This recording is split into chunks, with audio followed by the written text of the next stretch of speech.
Greetings and welcome to this lesson on time optimization. Time optimization refers to the strategic use of time by means of techniques to plan, organize, and control how much time is allocated to specific tasks or activities. Time is a valuable asset that requires careful planning to ensure it is used productively. The key to time optimization is doing what matters most in the most effective way. In this lesson, we will discuss 5 essential skills for administrative assistants, along with techniques to develop each of these skills. The first of these skills is prioritization. Prioritization refers to the techniques used to determine which tasks are most important and should be addressed first. This decision often focuses on factors such as urgency and significance, particularly for tasks that are time sensitive or carry substantial consequences if not completed. Let us look at some techniques that we can use to develop this skill. The first technique is for us to create a comprehensive to-do list. When you create a comprehensive to-do list, you get a full overview of all the tasks, and this will enable you to understand what needs attention. A to-do list is just a list that once a task is assigned to you, you note it down. Once a task is assigned to you, you note it down. At the end, you're going to evaluate all the tasks that you have and prioritize the task based on which one is urgent and important. So let us see what a to-do list looks like. This is a to-do list. On my to-do list, I have 10 tasks. Task 1 requires that I should browse YouTube for tutorials on advanced Excel functions. Task 2 is for me to send a reminder to executive members about the upcoming meeting. So here are the various tasks that I have, up to 10 of them. That is what a to-do list looks like. At the end, when you have made your to-do list, you now have to use the prioritization matrix. The prioritization matrix is now going to arrange these tasks into a quadrant. This is what a prioritization matrix looks like. So when we read a task, we identify whether the task is urgent. Urgent means if it is bound by time. If it is urgent, then we are going to check if it is important. If it is urgent and important, it goes to quadrant 1. If it is urgent and not important, it is going to go to quadrant 3. You see, to check social media messages on the company's official platforms, it's urgent, but it is not too important. That's why we send it to quadrant 3. In quadrant 4, browsing YouTube for tutorials on advanced Excel functions is not urgent and it's not important. So we put it in quadrant 4. So you see how I've now arranged my to-do lists from the first to the last in a quadrant. On the prioritization matrix, we are supposed to work on the task that is urgent and important. The task that is important but not urgent, we schedule it and we can do it later on when we are free. The task that is urgent but not important, we delegate it. We give it to others to do it. And the task that is not urgent and not important can be deleted, or we only do it when we don't have anything to do. So it means that from this, our prioritization matrix, these are the 3 tasks that we are supposed to work on. Now, after I've done this, I'm going to apply the Pareto principle. The Pareto principle, which is often referred to as the 80-20 rule, it states that a small number of tasks often lead to the majority of results. And it specifically suggests that approximately 20% of your task will contribute to about 80% of your overall results. For example, if you focus on the most important task, like preparing key reports that influence strategic decisions, you will generate more significant results than spending too much time on less impactful activities. Let us look at how the Pareto principle will now affect our to-do list, on which we have already applied the prioritization metrics. Let us look at that. Using the Pareto principle now, we are going to still apply urgent and important. Yes, it is urgent, it is important, but which one is more urgent and more important than which one? When we apply that one to our prioritization metrics, we are going to have task 3, which will now become the first task. That will be the first thing we will do to prepare the financial analysis for the third quarter review meeting. Our second task will be to draft the report of the previous board meeting. And the task now that will fall out of the task that we'll be working on, I will now move to the task that we'll delegate, will now be to distribute the agenda for the quarterly management meeting. That is also not all. The next thing you have to do is to use the Pomodoro technique. The Pomodoro technique breaks tasks into smaller, manageable pieces. This technique is based on the idea that every task consists of smaller components that can be completed within 25 minutes. So each 25-minute work session is known as a Pomodoro and should be followed by a short break of 5 minutes. And during this short break, you can recharge yourself and maintain focus. So let us look at how the Pomodoro technique can be applied to our task. We take the third task, which now became the first thing we are going to do in the morning. So we say, prepare the financial analysis for the third quarter review meeting. How do we apply the Pomodoro technique here?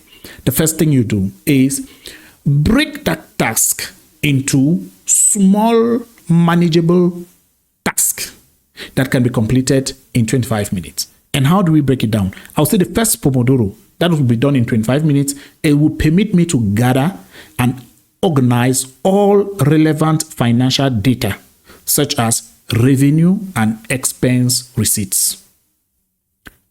I'll take a break for 5 minutes. I'll come back for the second Pomodoro. And what I'll do is I'll input the data into a financial analysis template or a spreadsheet.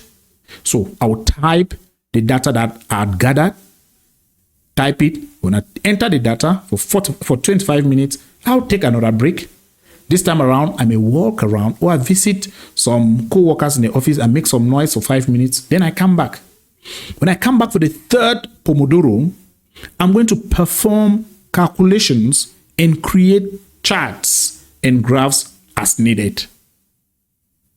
I'll do it for 25 minutes. I take another break for 5 minutes. Then I'll return again for the fourth Pomodoro, another 25 minutes a work session. I will now analyze the trends and generate insights. We'll see what worked, what did not work, and what needs improvement. I'll take another break. I'll come back for the fifth Pomodoro. Then I'll prepare a summary and recommendations for the meeting. Then I'll review and finalize the analysis. You see, that is how we apply the Pomodoro technique on the task to prepare the financial analysis for the third quarter. And we also have how to apply the Pomodoro technique in drafting a report. Despite the fact that you had 10 tasks to execute, Don't bother yourself trying to execute all the tasks. You see, we have programmed ourselves to execute only 2 out of 10, applying the Pareto principle.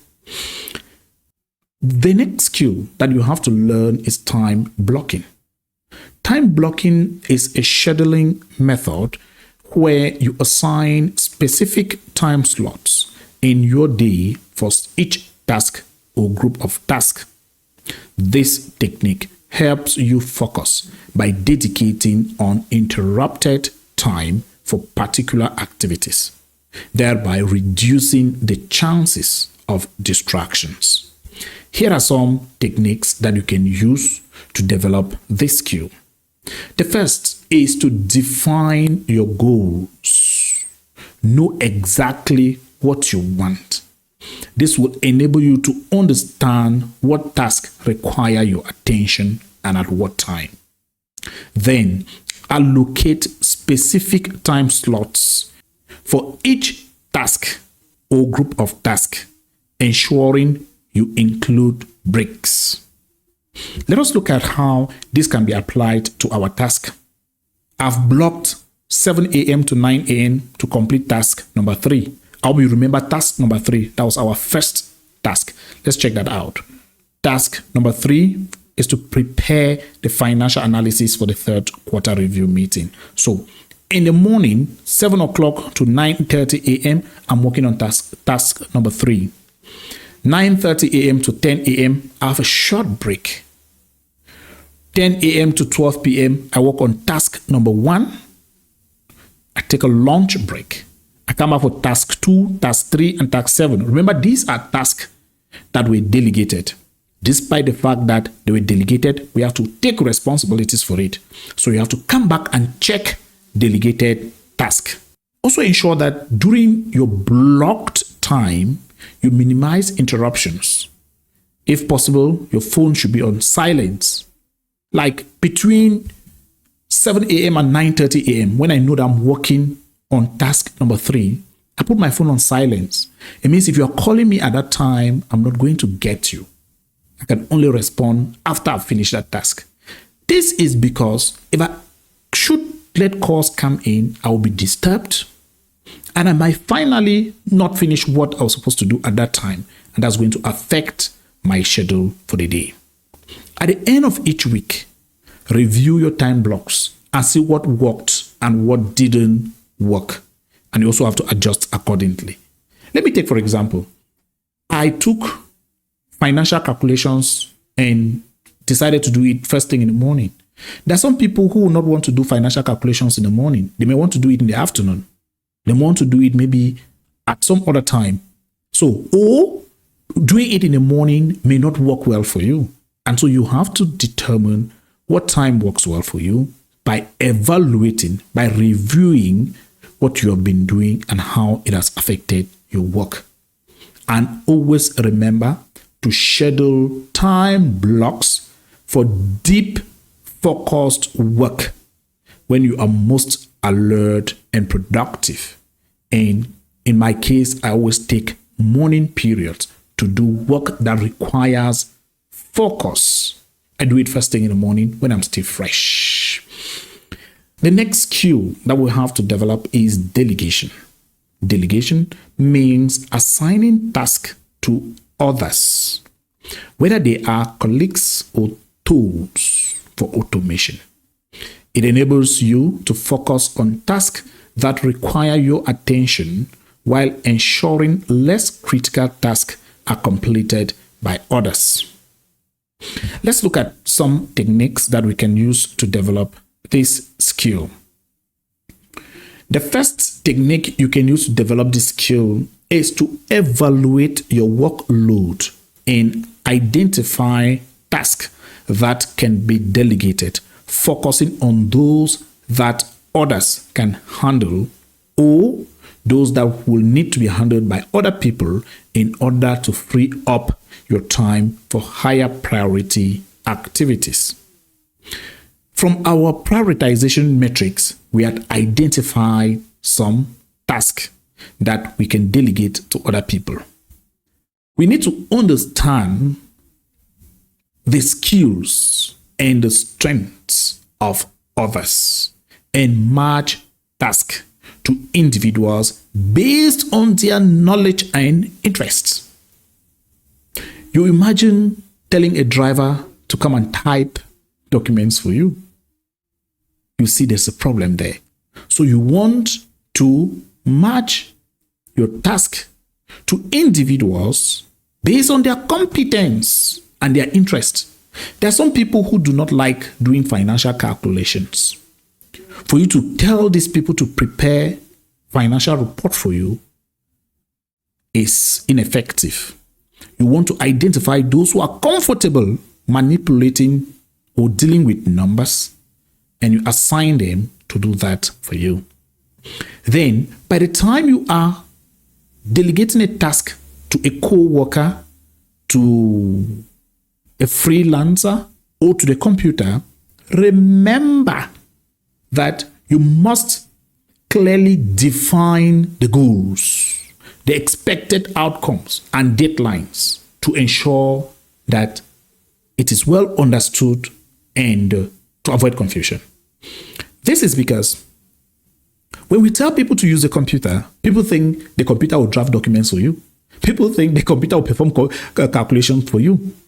Over the time, I've been teaching people how to use Excel. I tell people from time to time that when you are using Excel, remember, you cannot use Excel to perform calculation that you cannot on your own do the calculation. It means Excel only facilitates your work. It does not do the work for you. That is to say, when you are delegating tasks to co-workers, to freelancers, to assist to the computer for automation, it should be something you know how to do. They are only helping you to do it. If you find yourself in a situation where they are replacing you, where they are doing it for you because you cannot do it, then you can be very sure that it will not be done effectively. Because besides supervising what they have done, you have to give them clear instructions, clear guidelines. You have to tell them what you expect and how they should do it and the deadlines. If you don't do these ones, they may not be able to meet up with your expectations. So the goals should be defined. The outcomes, the expected outcomes should be also defined clearly, and the deadlines should be given so that people can execute delegated tasks easily. Then, from time to time, it is not because you have delegated your task to somebody or the computer is doing some work for you that you should now go and sleep and forget. No. Remain in contact with them. Remember, the person responsible for executing that task is you. And if there is a problem, you'll be the one responsible. So you have to keep in contact with the person executing that task for you. Encourage them to ask you questions. There are times that they may have difficulties. Let them be free to ask you questions.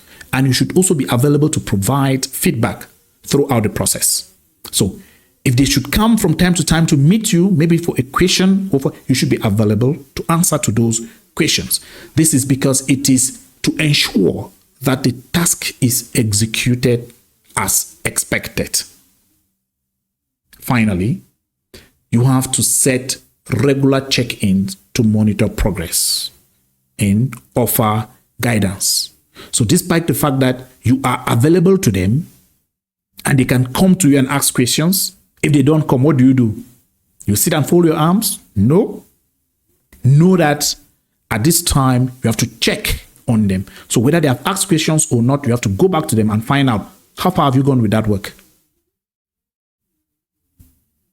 And make sure that you monitor the progress. It is not like you're coming to micromanage now the task. No, but you need to monitor how far they have gone, what they are doing, and what difficulties they have so that you can offer guidance. And always remember that when you delegate tasks, you remain responsible for the task. And if there is any problem, you'll be the one accountable for for that. Then the fourth skill, which we're going to discuss, which you need to develop, is self-discipline. I'm sure you must have heard this. People always have New Year resolutions. That's towards the end of December. Try to find out from them by January if they still remember their New Year resolutions. Come back in May or June and ask if they can even remember what their resolutions for the year was. Yes, that's because they lack self-discipline. I've been a victim of this, where I'll decide that before the end of tomorrow, I must have completed this task.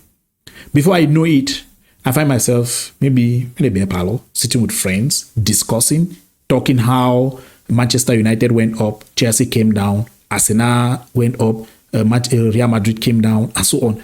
And at times, how come I'm going to ask myself, what are you doing? We're talking over irrelevant things. You have to discipline yourself to stay focused on long-term goals, even when distractions or temptations arise, and requires consistently making choices that prioritize productivity over immediate gratification. What are the techniques that you can use to develop this skill? The first one is to have specific, measurable, and achievable goals. Because when you have specific, measurable, and achievable goals, it provides direction and motivation. And once you have these goals, always ensure that you break them down into smaller, manageable chunks. We spoke of the Pomodoro. So that if you have something that you have to do for 10 years, all right, break them down until they make up 25 work sessions, which means that break them down to the point where you have what you do for 25 minutes, what you do for 25 minutes, what you do for 25 minutes until that 10 year will come to pass. That's why we call them specific. You know exactly what you want to do. It's measurable. You can measure if it is done and it is achievable. Can you do it? It's not just to get up tomorrow and you imagine things and you just have it as a goal. No. You should have specific goals. They should be measurable and achievable. When that is done, you break them down into smaller manageable tasks so that you can easily do them. When that is done, you now establish a routine that includes dedicated time for important tasks. Remember that there is this common saying we heard in school: the journey of 1,000 miles begins with a step. And keep going. Those little steps and consistency helps to build habits that reinforce self-discipline. You need to be consistent. The little things you do daily is what accumulates over time and produce the results. So you have to concentrate on what you can be doing that is small, that is going to contribute to a bigger objective. So you should have that in mind. You also need to minimize distractions in your environment. So whether they are digital, like social media, or physical, like noise, minimize distractions. Minimize it as far as possible. There are times that you might be sitting in the office, you may choose to put on a headset. Not because you're listening to music, but just because you don't want to hear what others are saying. There are times you can put your phone on flight mode. Not because you're avoiding someone's call, but just because you don't want to be distracted. Silence is good. But when you have a goal, share it with a friend. Share it with some people. These people will be like the ones to hold you accountable. And they may regularly be finding out from you, how far have you gone with that thing you told us? How far? and that can provide some motivation and support. So you need to share it with some people so that you can continuously be accountable to your own task. Finally, embrace failure as a learning opportunity. So instead of getting discouraged by setbacks, view them as opportunities to learn and grow. This mindset fosters resilience and long-term discipline. Failure, I remember a quote I once read that has motivated and inspired me throughout the ages, is that if you live your life so carefully that you fail at nothing, it means you failed by default because you did not live at all. This simply translates to the fact that it is impossible for you to live this life without failing at something. Every successful man once failed at something. Go find out the story of the light bulb. The fifth and the final skill that you have to develop is flexibility. Flexibility is the ability to adapt to changes in priorities, unexpected tasks, or sudden interruptions while still maintaining focus on long-term goals. So it involves multitasking when necessary. Remember that there are times that you may find yourself in a situation where you did not plan for. And so many people will just let that frustrate them and maybe disrupt their day. No. You're encouraged to be flexible, cultivate a positive mindset towards change. So you should see change as an opportunity for growth rather than a setback. And you should practice stepping outside of your comfort zone regularly. So develop the ability to listen attentively to others. That shows that you are flexible. There are times that when somebody starts saying something, as far as their first statement is maybe against our own line of thought, we no longer listen to what they are saying. So when you listen attentively to others, it helps you understand different perspectives and adapt your approach based on what they said. Strengthen your ability to think critically and creatively when faced with challenges. This is going to enable you adapt in unexpected situations and always keep an organized workplace. An arranged environment makes it easier to adapt when priorities shift, because you'll be able to quickly access whatever you need. And if priorities shift, inform everybody who's involved accordingly. All right. Thank you very much for being a part of this lesson, in which we have discussed 5 skills that administrative assistants can use to optimize their time.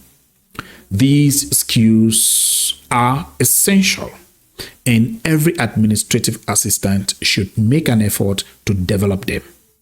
I appreciate your time and commitment in reaching this point, and I encourage you to continue to the next lesson. In the upcoming lesson, we will discuss communication skills, which are also essential for administrative assistants. See you in the next lesson.